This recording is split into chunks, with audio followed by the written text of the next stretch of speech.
Good evening, Des Moines. Thanks, everybody, for tuning in tonight.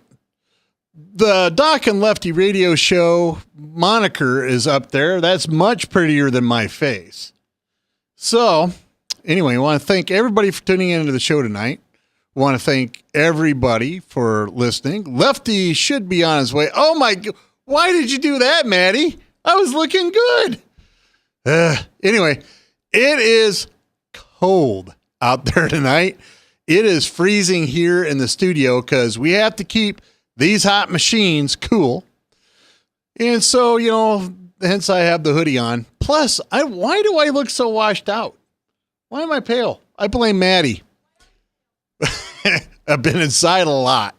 And in fact, what I think happened is I just got back from a wonderful trip with my family to Germany.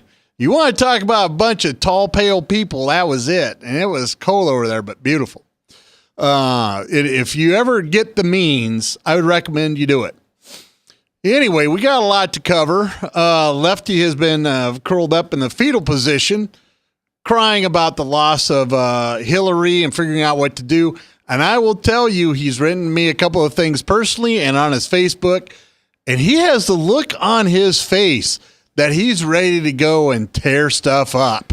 How you been, Left? Not too bad. Have you discussed that? It's cold? Yes. No, that Frank Sinatra should move over because there's a new chairman in town.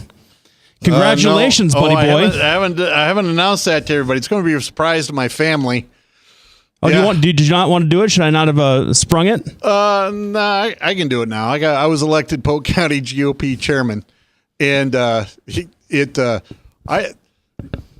glad. So now I got to calm down my responses to stuff because now I have to be responsible. But yeah, yep. I was pretty happy to be elected. I think I had a lot of good support.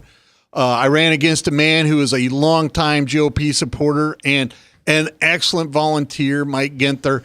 And I really didn't think I was going to win because this guy is smart. He's talented.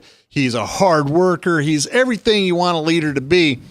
But they chose me instead. So, what do you got to say? Anyway, no. So I became the leader and immediately left town because that's how it went. And then I just got back, and so we're going to have our first leadership meeting tomorrow. Yeah. What's here? Do you want to break any news about your vision for the Polk County Republicans? Because you have always been a 100% supportive, congenial, go along, get along voice concerning Polk County Republicans and Republicans in general on this show for the last 4 years. In fact, I don't think that I've ever heard you speak a negative word about how the Polk County Republicans have been run. I don't think that I've ever heard you speak a negative word. So man. And I'm giving you a hard time because I haven't seen you in 2 weeks. But I got to ask you, is the mood in the party right now, at least in Polk County, is what you can kind of speak to, is the mood in Polk County at this point thinking, hey, let's clean the house a little bit, not clean people out, but let's tidy up the house a little bit, or are you looking to make some more substantial changes? Well, I think both. I think we're going to be clearing up doing some house cleaning, making sure everything gets back in order. As everybody knows, just go and listen to the show one episode, and we will tell you about what's wrong with the Republican Party. And it afflicts Polk County, it afflicts Iowa, it afflicts our party in general across the nation. And right now, thanks in part to the Trump victory, at least in Polk County, we have an opportunity to move forward in a positive direction, do an outreach to people that are not typically Republican voters. Show them that we're not these hideous beasts running around that we're portrayed as. I'm pretty sure that happened on November 8th. Yes. Well, I'm pretty sure that particular outreach worked very well in the state of Iowa. Well, and I am very happy to work with the crew I'm working with. There's a gal named Claudia Steele. She is the all-American dream. Came up from Central America, worked here, has a family, has a job, I believe she runs her own business. Don't quote me on that. Has her own business and is now co-chairman of the Polk County GOP and is spearheading our outreach into the Hispanic community. She's already done an interview and did a great job on Lorena Radio. I don't know if we should talk about the competition, but did a great job there. We have David Dix, who is the secretary. He is a go-getter. And you remember Steve Scheffler, right? Yep. Yeah. He challenged Steve Scheffler to for the national committeeman. So even though he wasn't successful, that shows, a great set of stones to take on a guy like Steve Scheffler, who's smart and politically connected. And then Bianca Richards, who is a millennial, is our treasurer. And I actually think that's the speech that got me over the hump is how do we deal with millennials? And I offered a clearer vision. So I think we're going to be moving them forward ahead. We have a lot of stuff in Polk County to clear up, take care of. Will Rogers, who's been on the show, has done a fantastic job. And, he's dedicated 6 years of his life to this. And so all the leadership stepped down. And so now we have a brand new leadership role. And I think it's going to be nothing but smooth sailing from here on out. Don't laugh. My shot was too long. I couldn't keep my face straight. Hold on. I'm sorry. I'm not laughing at you. I'm not laughing at you because you are too. I know you better than that. I know that you said that tongue in cheek because I meant it every word. I smooth promise. Sailing in a political party.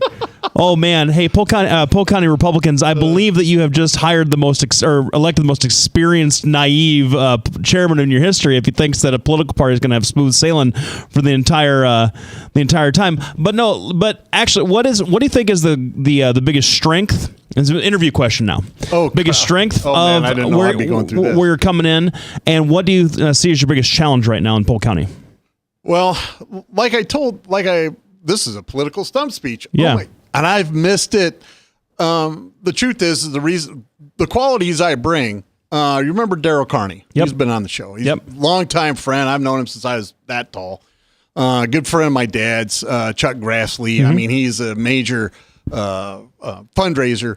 After my run in 2010, this guy sat me down and taught me how to fundraise. He said, "You're a strong candidate every other way."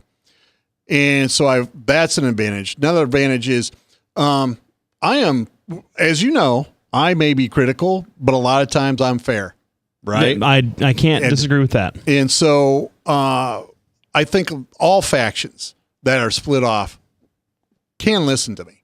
And I believe I have the ability to bring these people together. Third thing is we've talked a lot about how the older leadership simply doesn't get it. And I believe I do, even though I'm part of that older leadership. I think I understand what people are looking for in this.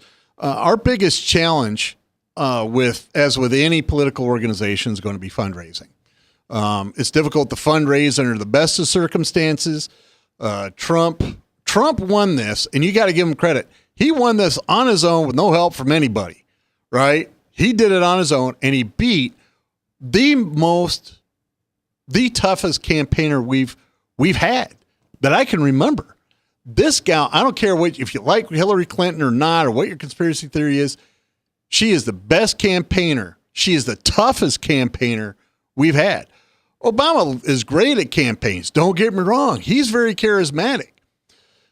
And I'm going to tell you, he did it on his own, and there's a drawback to that, and that is he did not increase voter rolls for Republicans, and he didn't increase funding for Republicans. Well, and when you say that, it is interesting to me, and I don't know what the turnout number in Iowa is at this point. I didn't I should have known better than to bring this up without thinking of that.